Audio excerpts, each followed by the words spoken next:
২০২৬-২৭ অর্থ বছরের প্রস্তাবিত বাজেটকে ইতিহাসের সেরা ব্যবসা বান্ধব বলে মনে করছেন উদ্যোক্তারা। তাদের মতে এর মাধ্যমে প্রায় সব ধরনের প্রত্যাশা পূরণের প্রতিশ্রুতি রয়েছে। তবে অনিশ্চয়তা রয়ে গেছে রপ্তানি আয়, বিনিয়োগ এবং কর্মসংস্থান নিয়ে। এমনকি কর ছাড়ের প্রভাব নিত্যপণ্যের দরে পড়বে কিনা রয়েছে সেই চিন্তাও। বিশেষজ্ঞরা বলছেন জনতুষ্টির এই বাজেট বাস্তবায়ন হবে বড় চ্যালেঞ্জ। রাকিব হোসেনের রিপোর্ট। ২৪-এর গণঅভ্যুত্থানের আগে পরে এমনকি এখনো দেশের মানুষের নজর আটকে আছে নিত্যপণ্যে। কেননা চড়া দামের জাঁতাকলে একরকম পিষ্ট সীমিত আয়ের মানুষ, আবার মানুষের ক্রয় ক্ষমতার সঙ্গে জড়িয়ে ব্যবসার পরিস্থিতিও। ফলে জন আকাঙ্ক্ষা পূরণে মাছ, মাংস, তেল, চিনি, মশলা সহ ৬০টি নিত্যপণ্যে করহার অর্ধেকে নামানোর প্রস্তাব হয়েছে ২০২৬-২৭ অর্থ বছরের বাজেটে। এখন প্রশ্ন হলো, কেবল কর ছাড়ে পণ্যের দাম সাধারণের নাগালে আসবে তো? শুধু ভ্যাট ট্যাক্সে কমালে কিন্তু পণ্যের দাম কমবে না। যদি উৎপাদন খরচ কমে তাহলে কিন্তু পণ্যের দাম কমবে। সিলেক্টিভ হতে হবে, যে সমস্ত পণ্য লোকালি প্রডিউস হয় সেগুলোকে প্রোটেকশন দেওয়ার জন্য ওই শ্রেণীভেদে কিন্তু এই সমস্ত ইম্পোর্ট করা পণ্য ভ্যাট ট্যাক্সের ব্যাপারটা চিন্তা করতে হবে। জ্বালানি সংকট, উচ্চ সুদহার এবং নীতি বৈষম্য ঘিরে একক পণ্য আর বাজারে একরকম খাবি খাচ্ছে রপ্তানি খাত, যেখানে গতি আনতে নানামুখী প্রচেষ্টা রয়েছে এবারের বাজেটে। কিন্তু তাতেও রপ্তানি কর্মসংস্থান বৃদ্ধির নিশ্চয়তা দিতে পারছেন না উদ্যোক্তারা। দুশ্চিন্তা আমলাতান্ত্রিক জটিলতা ঘিরে। সার্কুলারগুলো তৈরির সময় এমনভাবে ল্যাঙ্গুয়েজ ইউজ করে যেটা আসলে এই যে সার্কুলারে বা এই যে প্রধানমন্ত্রী বা মন্ত্রীর যে যে সদিচ্ছা, এটা আসলে অঙ্কুরে বিনষ্ট হয়ে যায়। ফলে এই জায়গাগুলোতে আমাদের মনে এখন একটু নজর দিতে হবে যে এটা বাস্তবায়ন যারা করবে, ফিল্ড লেভেলে যারা কর্মকর্তা, তাদের মাইন্ডসেটটা পরিবর্তন করাটা খুবই জরুরি। বিশেষজ্ঞরা বলছেন সামগ্রিকভাবে ব্যবসা বান্ধব বাজেট মনে হলেও বাস্তবায়ন নিয়ে সংশয় রয়েছে, আর সেখানেই সরকারের বড় চ্যালেঞ্জ। মূল বিষয়টা হচ্ছে ব্যবসায়ীদেরকে স্বস্তি দিতে হবে। ব্যবসায়ী মানে শুধুমাত্র যে বড় বড় যারা ব্যবসায়ী রয়েছেন শিল্পপতি তাদের নয়, বরং একেবারে গ্রামে গঞ্জের যারা ক্ষুদ্র মাঝারি উদ্যোক্তা তাদের প্রত্যেকেই স্বস্তির মধ্যে নিয়ে আসতে হবে। ব্যবসায়ীরা স্বস্তির মধ্যে থাকলে তখন তারা নিজেরা কর্মসংস্থান তৈরি করতে পারবেন, দারিদ্র্য বিমোচন হবে, বিনিয়োগ বাড়বে, প্রবৃদ্ধি পারবে। তাদের প্রতিযোগিতার সক্ষমতা কেবলমাত্র শুল্কমুক্ত যে আমদানি এটার উপরে নির্ভর করে না। আমরা জানি এটা কস্ট অফ ডুইং বিজনেস, সামগ্রিকভাবে তার যে ব্যয় সেদিকে নজর দিতে হবে। সেটা করতে গেলে তাদেরকে অন্যান্য যেসব প্রাতিষ্ঠানিক সক্ষমতা, যেমন আমাদের সিঙ্গেল উইন্ডো, আমাদের লজিস্টিক্স পলিসি খুব ভালো একটা, সেটার বাস্তবায়ন, আমাদের লিড টাইম, এইসব দিকেও আমাদেরকে একটা স্বস্তি দিতে হবে, তাদেরকে সহায়তা করতে হবে। এবারও বাজেট ঘাটতি পূরণে দেশি বিদেশি উৎস থেকে দুহাত ভরে ঋণ করতে হবে সরকারকে। যদিও প্রতিশ্রুতি রয়েছে ব্যাংক ঋণ কমিয়ে বেসরকারি খাতকে সুযোগ দেয়ার। রাকিব হোসেন, ৭১, ঢাকা। প্রস্তাবিত বাজেট থেকে ২,০০০ কোটি টাকা কমিয়ে পাশ হল ২০২৫-২৬ অর্থ বছরের সম্পূরক বাজেট, যার আকার ৭,৮৮,০০০ কোটি টাকা, আর ঘাটতি জিডিপির ৩.৩%। গতকাল সংসদে দ্বিতীয় অধিবেশনের সপ্তম দিনে অর্থমন্ত্রী সংশোধিত ও সম্পূরক বাজেট উত্থাপন করেন। অর্থমন্ত্রী বলেন, এডিবি বাস্তবায়নে গতি কম থাকায় মোট ব্যয় ২,০০০ কোটি টাকা কমানোর প্রস্তাব করা হয়েছে। জানান, সরকারি ব্যয় অপচয় কমানো ও বিদ্যুৎ জ্বালানি খাতে ভর্তুকি সমন্বয়ের পাশাপাশি ফ্যামিলি কার্ড, কৃষক কার্ডের মতো সামাজিক সুরক্ষা কর্মসূচি বাড়ানো হয়েছে।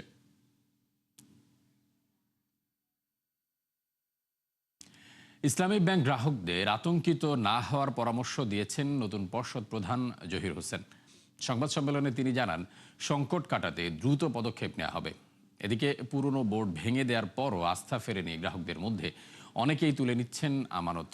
আর তারল্য স্বাভাবিক করতে গতকালও আরও ২,৫০০ কোটি টাকা সহায়তা দিয়েছে কেন্দ্রীয় ব্যাংক। ফলে ২ দিনে দেয়া হলো ৫,০০০ কোটি টাকা। মিসবাহ হাসানের রিপোর্ট। টানা কয়েক সপ্তাহ অস্থিরতা, আমানতকারীদের উদ্বেগ আর টাকা তোলার চাপে শেষ পর্যন্ত ইসলামী ব্যাংকের পরিচালনা পর্ষদ ভেঙে দেয় নিয়ন্ত্রক সংস্থা। রোববার সব ধরনের দায়িত্ব দেওয়া হয় কেন্দ্রীয় ব্যাংকের নির্বাহী পরিচালক মোহাম্মদ জহির হোসেনকে। দায়িত্ব নেওয়ার পরদিনই গণমাধ্যমের মুখোমুখি হয়ে আশ্বাস দেন সংকট সমাধানে দ্রুত পদক্ষেপ নেওয়ার। আজকে থেকে আমাদের নতুন যাত্রা শুরু হয়েছে। আজকে থেকে আমরা আর পেছনের দিকে তাকাবো না, পিছনে ফেরার দরকার নেই। আমানতকারীরা আপনার নির্বিঘ্নে কাজ করবে। গেল কয়েকদিনে টাকা তোলার চাপে তারল্য সংকটে পড়ে ইসলামী ব্যাংক। তা কাটাতে রবি সোমবার 2 দফায় 5,000 কোটি টাকা সহায়তা দেয় কেন্দ্রীয় ব্যাংক। ভারপ্রাপ্ত ব্যবস্থাপনা পরিচালক জানান, প্রয়োজনে আরও 2,500 কোটি টাকা সহায়তার আবেদন করা হবে। আজকে অ্যাকাউন্ট ক্লোজিং এর হার 4 ভাগের 1 ভাগে নেমে এসেছে, 4 ভাগের 1 ভাগে নেমে আসছে। হ্যাঁ পাইছি, কিন্তু সেটা আমরা তো টাকা পাইলে আমরা খরচ করবো না। আমরা গতকালকে যা পাইছি সেটাও ওইভাবে খরচ করে নাই। এখানে বাংলাদেশ ব্যাংক একটা রিপোর্টিং এর ব্যাপার আছে, আমরা কোথায় খরচ করতেছি তারা মনিটর করতেছে। তবে কেন্দ্রীয় ব্যাংকের এই পদক্ষেপে পুরোপুরি সন্তুষ্ট নন আন্দোলনরত গ্রাহকরা। জানান, স্বচ্ছ ও গ্রহণযোগ্য পরিচালনা পর্ষদ গঠন করতে হবে দ্রুত। দলীয় কোনো ব্যক্তিকে যদি ইসলামী ব্যাংকের পরিচালনা পর্ষদে দেওয়া হয়, আমরা সচেতন গ্রাহক ফোরাম সেটা কোনোভাবেই মেনে নেব না। ইসলামী ব্যাংকের পূর্ণাঙ্গ বোর্ড গঠন, স্থিতিশীলতা, সুশাসন, গ্রাহকদের স্বার্থ রক্ষায় দ্রুত, কার্যকর ও দৃশ্যমান পদক্ষেপ গ্রহণ করতে হবে। আমরা বাংলাদেশ ব্যাংকের গভর্নর বরাবর স্মারকলিপি প্রদান করব। এদিকে কেন্দ্রীয় ব্যাংকের নেওয়া সিদ্ধান্তকে স্বাগত জানিয়েছে ব্যাংক নির্বাহীদের সংগঠন এবিবি। মিসবাহ হাসান, ৭১, ঢাকা। দর্শক, ইসলামী ব্যাংকের গ্রাহক ফোরামের আন্দোলনের বিষয়ে জানাতে এই মুহূর্তে আমাদের সাথে রাজধানী মতিঝিল থেকে যুক্ত হচ্ছেন সহকর্মী মিসবাহ হাসান। আমরা যাচ্ছি তার কাছে। মিসবাহ, এখন পর্যন্ত গ্রাহকদের আমানত ফেরতের জন্য ইসলামী ব্যাংক বিভিন্ন অফার দিয়েছে, পাশাপাশি এখনো পর্যন্ত পর্ষদ গঠনের যে আলোচনা সে বিষয়ে গ্রাহক সচেতন ফোরাম এখনও তাদের অবস্থানে অনড় রয়েছেন। এই বিষয় নিয়ে এখন তারা কি বলছেন? সচেতন গ্রাহকরা কিন্তু দীর্ঘদিন ধরে ঈদের ছুটির পর থেকে যে আন্দোলন করে যাচ্ছে সেটি কিন্তু এখনো চলমান রয়েছে। আমরা দেখেছি যে খুরশিদ আলমকে পদত্যাগ করতে অনেকটা এই আন্দোলনের তোপের মুখে কিন্তু কেন্দ্রীয় ব্যাংক তাকে পদত্যাগ করতে বাধ্য করে, এবং একই সাথে কিন্তু যে নতুন করে পরিচালনা পর্ষদে 1 সদস্য বিশিষ্ট পরিষদ পাঠিয়েছে, এবং তারপরে কিন্তু সচেতন গ্রাহকদের যে আন্দোলন সেটি কিন্তু তারা চলমান রেখেছে। তারা যেটি বলছিলেন যে আজকে তাদের যে কর্মসূচি ছিল, তারা আজকে গভর্নর বরাবর স্মারকলিপি দেবে, এবং স্মারকলিপিতে তারা উল্লেখ করছেন যে একজন পেশাদার একটি পরিচালনা পর্ষদ তারা গঠন করতে চায়। একই সাথে তারা দেশের অর্থনীতিবিদদের সমন্বয়ে এখানে একটি সমন্বিত কমিটি এবং শরিয়া বোর্ড গঠন করতে চায়, এবং একই সাথে তারা যে বলছিলেন যে কোনোভাবেই যেন আগের মতো লুটেরাদের গোষ্ঠীর হাতে যেন আবার ইসলামী ব্যাংক না চলে যায় সেই পদক্ষেপের কথা কিন্তু দাঁড়িয়ে জানাচ্ছিলেন। তারা বলছিলেন যে নতুন করে অধ্যাদেশ করে লুটেরা গোষ্ঠীর যে আগের মালিকানা ফেরত দেওয়ার যে সরকার যে অধ্যাদেশ জারি করেছে সেটা অবিলম্বে বাতিল করতে হবে। একই সাথে তারা আরেকটি দাবি উঠিয়েছেন যে মালিকানা ইসলামী ব্যাংকের আগের যে মালিকানা ছিল, সেই এস আলম লুটেরা গোষ্ঠী যখন চলে যায় সেই জায়গা থেকে যেন ফিরে এসে যে সেই মালিকদের হাতে ফিরে যাওয়া যায়। এখন পর্যন্ত তারা ইসলামী ব্যাংকের অভিমুখে, ইসলামী ব্যাংকের ওখান থেকে যে যাত্রা করে কিন্তু বাংলাদেশ ব্যাংকের সামনে তারা অবস্থান করছে, এবং এই ব্যাংকের অবস্থান করছে, এবং তাদের একটি প্রতিনিধি দল গভর্নরের কাছে গিয়েছেন স্মারকলিপি দিতে, এবং স্মারকলিপি দিয়ে আসার পরে পরবর্তী তাদের কর্মসূচি কি হবে সেটি তারা জানাবেন। একই সাথে আরেকটি তথ্য দিয়ে রাখে ফারুক, এই সচেতন গ্রাহক ফোরামের একদিকে তো আন্দোলন চলছেই, সেই সাথে কিন্তু আমরা কয়েকটি ব্যাংকের শাখায় গিয়েছিলাম, যে দীর্ঘ আমরা দেখেছিলাম যে টাকা আমানত উঠাই নেওয়ার যে হিড়িক, সেই হিড়িকটা কিছুটা কমেছে, তবে এখনো কিন্তু সেই হিড়িকটা অনেক ক্ষেত্রে রয়ে গেছে। সবকিছু মিলে যে ইসলামী ব্যাংকের অস্থিরতা, সেই অস্থিরতা কিন্তু এখনো কিছুটা রয়ে গেছে, বিশেষ করে যে আমানতকারীরা এখনো পর্যন্ত কিন্তু আমানত রয়েছে। আমরা একটু জানি যে ইসলামী ব্যাংকের পক্ষ থেকে গত রাতে কিন্তু একটি ঘোষণা দেওয়া হয়েছে যে যারা আমানত ইতিমধ্যে যেটা আমানত উঠিয়ে নিয়েছে তারা কিন্তু পরবর্তীতে আবার ওই আমানত কিন্তু সেই আমানত রাখলে কিন্তু পরবর্তীতে আগের সেই মেয়াদ কিন্তু কভার করতে পারবেন, এমন তথ্য কিন্তু ইসলামী ব্যাংকের পক্ষ থেকে বার্তা দেওয়া হচ্ছে। সবকিছু মিলে ব্যাংকের পক্ষ থেকে যেটি বলা হচ্ছে যে আতঙ্কিত না হয়ে স্বাভাবিক লেনদেন কার্যক্রম, অন্যদিকে কিন্তু আন্দোলনকারীরা কিন্তু আন্দোলন চালিয়ে যাচ্ছে, এবং তারা যে দাবি তুলছেন কোনোভাবেই যেন দ্রুতই এই পরিচালনা পর্ষদ গঠনের। ফারুক, এই ছিল সবশেষ। মিসবাহ, আপনাকে অসংখ্য ধন্যবাদ। দর্শক, ইসলামী ব্যাংকের সচেতন গ্রাহক ফোরামের আন্দোলন বিষয়ে জানাচ্ছিলেন সহকর্মী মিসবাহ হাসান। যাচ্ছি পরবর্তী প্রসঙ্গে। প্রস্তাবিত বাজেট জনতুষ্টি ও ব্যবসা বান্ধব, তবে তা বাস্তবায়নে রয়েছে সীমাহীন challenge. American chamber of commerce in Bangladesh AmCham আয়োজিত আলোচনা এসব কথা বলেন বিশেষজ্ঞরা। বলেন, রাজস্ব আদায়ের অবাস্তব লক্ষ্যমাত্রা দেয়া হয়েছে এনবিআরকে, যাতে করের চাপ বাড়তে পারে ব্যবসায়ীদের উপর। আরও জানাচ্ছেন মইনুল হাসান। 11 জুন নতুন অর্থ বছরের বাজেট ঘোষণার পর থেকেই বিভিন্ন মহলে চলছে বিশ্লেষণ। সেই ধারাবাহিকতায় এই আয়োজন করে American chamber of commerce in Bangladesh এমচেম।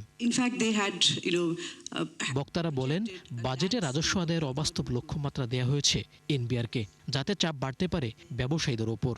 একই সাথে দেশীয় ব্যাংক থেকে সরকারের অতিরিক্ত ঋণ নির্ভরতায় কমতে পারে বেসরকারি খাতের ঋণ প্রবাহ। প্রস্তাবিত বাজেট জনতুষ্টি ও ব্যবসা বান্ধব।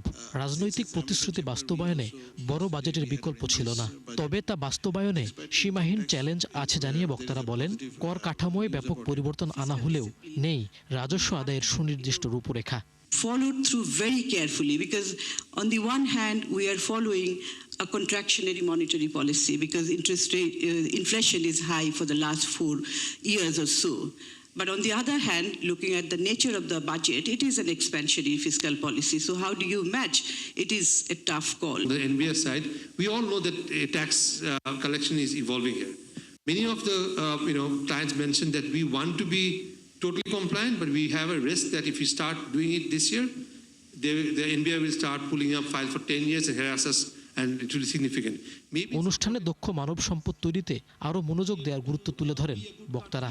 পরামর্শ দেন বিনিয়োগ ও কর্মসংস্থান বাড়াতে আরও উদ্যোগী হওয়ার। Does the budget answer doing business in Bangladesh easier? Yes, some of it, but not completely. I feel business people have the same challenge. We find doing business in Bangladesh, money making in Bangladesh should be made more easier so that people from outside world comes to Bangladesh to start making money. চলমান অর্থনৈতিক বাস্তবতায় 6.5% GDP প্রবৃদ্ধি এবং মূল্যস্ফীতিকে 7.5 নামিয়ে আনা কঠিন হবে বলেও জানানো হয়। মইনুল হাসান, 71, ঢাকা। প্রস্তাবিত বাজেটে চাপে পড়বে মধ্যবিত্ত ও পিছিয়ে পড়া জনগোষ্ঠী। মূল্যস্ফীতি, রাজস্ব ও প্রবৃদ্ধির লক্ষ্যমাত্রা অর্জনও কঠিন হবে। নাগরিক প্ল্যাটফর্মের বাজেট আলোচনায় এমন মন্তব্য করেন ডক্টর দেবপ্রিয় ভট্টাচার্য। এ সময় কর হার ও রাজস্ব লক্ষ্যমাত্রা নিয়ে অসন্তোষের কথা জানান ব্যবসায়ীরা। রাকিব আল জাবেদ রিপোর্টে বিস্তারিত। এবং এইটা মধ্যবিত্ত নিম্ন প্রস্তাবিত বাজেট নিয়ে এই সংলাপের আয়োজন করে নাগরিক প্ল্যাটফর্ম। বক্তারা বলেন, কর কাঠামোতে বড় পরিবর্তন আনা হলেও তা উল্টো চাপ বাড়াবে মধ্যবিত্ত পিছিয়ে পড়া জনগোষ্ঠীর উপর। নাগরিক প্ল্যাটফর্মে তাদের সহযোগিতায় মূল প্রবন্ধে ডক্টর দেবপ্রিয় ভট্টাচার্য বলেন, বিপুল অঙ্কের বাজেট দেয়া হলেও ঘাটতি রয়েছে আর্থিক সক্ষমতায়। জানান, মূল্যস্ফীতি সহ সামষ্টিক অর্থনীতির অন্য সূচকগুলোর লক্ষ্য অর্জনও অসম্ভব। এ সময় বাজেট বাস্তবায়নের চিত্র জনগণের সামনে তুলে ধরতে অর্থমন্ত্রীকে আহ্বান জানান তিনি। আর্থিক কাঠামো খুবই দুর্বল, অর্থাৎ যে বরাদ্দগুলো দেওয়া হয়েছে সেগুলি শেষ পর্যন্ত পাওয়া যাবে কিনা এবং সেইটার নিশ্চয়তা এবং সেটা গুণমান সম্পন্নভাবে ব্যবহার হবে কিনা এইটার আশঙ্কা রয়ে গেছে। এই গরিব মানুষের জন্য বা অসুবিধাগ্রস্ত মানুষের জন্য 3টি বিষয় গুরুত্বপূর্ণভাবে এসেছে। 1 নম্বর, যদি মূল্যস্ফীতি নিয়ন্ত্রণ না করা হয় তাহলে তাদের জীবনমানের সুরক্ষা দেওয়া সম্ভব হবে না। পুরনো যেই কাঠামোর ভিতরে বাজেট বাস্তবায়ন হতো না, সেই অপেশাদারি জায়গাতেই আমরা থেকে যাচ্ছি কিনা এইটা আমাদের একটা বড় কনসার্ন আছে। ফাউন্ডেশনটা হচ্ছে রিগ্রেসিভ, ভ্যাট নির্ভর, যেটা ইনফ্লেশন বাড়াবে, আর অন্যদিকে আমরা সোশ্যাল প্রোটেকশন দিয়ে, সেফটি নেট দিয়ে সেটাকে প্রতিহত করব, এটা সম্ভব নয়। অনুষ্ঠানে জ্বালানি খাতের উন্নয়নে বরাদ্দ করা অর্থের সুষম ব্যবহারের পরামর্শ দেন ডক্টর রিজাজ। বলেন, শিল্প খাতের পাশাপাশি নিশ্চিত করতে হবে জনগণের দৈনন্দিন চাহিদাও। আর ব্যবসার পরিবেশ ও কর কাঠামো নিয়ে উদ্বেগের কথা জানান ব্যবসায়ী নেতারা। আমার ইন্ডাস্ট্রিতে আমার নিজস্ব ক্যাপটিভ জেনারেশন আছে, আমি গ্রিড থেকে ইলেকট্রিসিটি নিচ্ছি, আমার ডিজেল জেনারেটর আছে, এখন আমি এলপিজি ইউজ করা আরম্ভ করেছি, আমি সোলার লাগাচ্ছি, আমি ব্যাটারি দিচ্ছি, 6টা জিনিস দিচ্ছি, তাও আমি ম্যানেজ করতে পারি না। তো আমাদের কুকিংও কি তাই হবে? এই ট্যাক্স কালেকশন আপনি করতে পারবেন না। আমি বিনীতভাবে অনুরোধ করব, মিনিমাম 1 লক্ষ কোটি টাকা আপনাকে রিডিউস করে আনতে হবে। আর আপনি কর ছাড় দেননি, এবার আপনাকে আগাম এলডিসি গ্র্যাজুয়েশনের আগে আমাদের রিজিওনাল ট্যাক্সের সাথে আমাদের corporate tax has to be 20%, নাহলে আমরা গ্র্যাজুয়েশনে আবার পিছানোর জন্য দাবি করব। এটা কেবলমাত্র বাজেটের বিষয় না, এটা সামষ্টিক অর্থনৈতিক ব্যবস্থাপনার বিষয়। শক্তির দিক আছে, সেটা যেরকম বাস্তবায়ন হয় কিনা সেটা দেখব, আবার যে দুর্বলতার দিক আছে সেটাও আমরা জবাবদিহিতার মধ্যে নিয়ে আসব। বাজেটে দরিদ্র মানুষের জন্য বরাদ্দকৃত অর্থ সরকার সঠিকভাবে খরচ করতে পারবে না বলেও আশঙ্কার কথা জানান আলোচকরা। কাউন্সিলিং আছে কিনা, মেন্টাল হেলথ সাপোর্ট আছে কিনা, ওখানে অ্যালোকেশন গুলো পর্যাপ্ত নাই। রাকিব আল জাবেদ, 71, ঢাকা। যারা নাকি খুবই শান্তি চুক্তির রূপরেখা চূড়ান্ত করেছে যুক্তরাষ্ট্র ও ইরান। এতে যুদ্ধ বন্ধের ঘোষণায় স্বস্তি ফিরে এসেছে বিশ্ব অর্থনীতিতে। 3 মাসের সর্বনিম্নে পৌঁছেছে জ্বালানির দাম, যেখানে কিছুটা বেড়েছে আউন্স প্রতি স্বর্ণের দর। এদিকে সপ্তাহের শুরুতে ইতিবাচক ধারায় বৈশ্বিক শেয়ার বাজার। নুসরাত মমি জানাচ্ছেন বিস্তারিত। অবশেষে 3 মাসের নানা নাটকীয়তার অবসান। যুদ্ধবন্ধে শান্তি চুক্তির রূপরেখা চূড়ান্ত করেছে ইরান যুক্তরাষ্ট্র, যাতে আগামী শুক্রবার সুইজারল্যান্ডে আনুষ্ঠানিকভাবে সই করবে দুই দেশ। ভূরাজনৈতিকভাবে গুরুত্বপূর্ণ এই সিদ্ধান্ত জ্বালানি, স্বর্ণ ও বৈশ্বিক শেয়ার বাজারে সরাসরি প্রভাব ফেলেছে। নিজের সামাজিক যোগাযোগ মাধ্যম ট্রুথ সোশ্যালে ট্রাম্প দাবি করেন, শান্তি চুক্তি সইয়ের পর হরমুজে টোলবিহীন অবাধে চলাচল করবে জাহাজ। যদিও এ নিয়ে ইরানের পক্ষ থেকে কোনো ধরনের নিশ্চয়তা পাওয়া যায়নি, তবুও শান্তি চুক্তির সরাসরি প্রভাব পড়েছে বৈশ্বিক জ্বালানি বাজারে। ব্যারেল প্রতি অপরিশোধিত তেলের দাম নেমে গেছে 3 মাসের সর্বনিম্ন $83 ঘরে। তবে তা এখনো যুদ্ধ পূর্ববর্তী দাম $70 তুলনায় অনেক বেশি। বিশ্লেষকরা বলছেন, এই অবস্থায় ফেরত যেতে এখনো কয়েক মাস সময় লাগবে। এছাড়া শতাধিক তেলবাহী জাহাজ এখনো আটকে আছে হরমুজে। সাধারণত যে কোনো বৈশ্বিক সংকটে বাড়লেও এবার উল্টো পথে হেঁটেছে স্বর্ণের দাম। জানুয়ারিতে সর্বকালের সর্বোচ্চ $5,300 ঘর ছাড়ালেও 3 মাসের ব্যবধানে প্রায় $1,100 দর হারিয়েছে স্বর্ণ। তবে শান্তি চুক্তির ঘোষণায় সে দাম আবারও কিছুটা বেড়েছে। বিশ্ববাজারে আউন্স প্রতি ছাড়িয়েছে $4,300 ঘর। বিপরীতে কিছুটা পতন হয়েছে ডলারের মানে। আর 2.5% বেড়ে বিটকয়েনের দাম ছাড়িয়েছে $65,000 ঘর। শান্তি চুক্তির খবরে ইতিবাচক ধারায় ফিরেছে বৈশ্বিক শেয়ার বাজারও। সপ্তাহের শুরুতে ঊর্ধ্বমুখী ছিল এশিয়া, ইউরোপ এবং যুক্তরাষ্ট্রের শেয়ার বাজারের সব সূচক।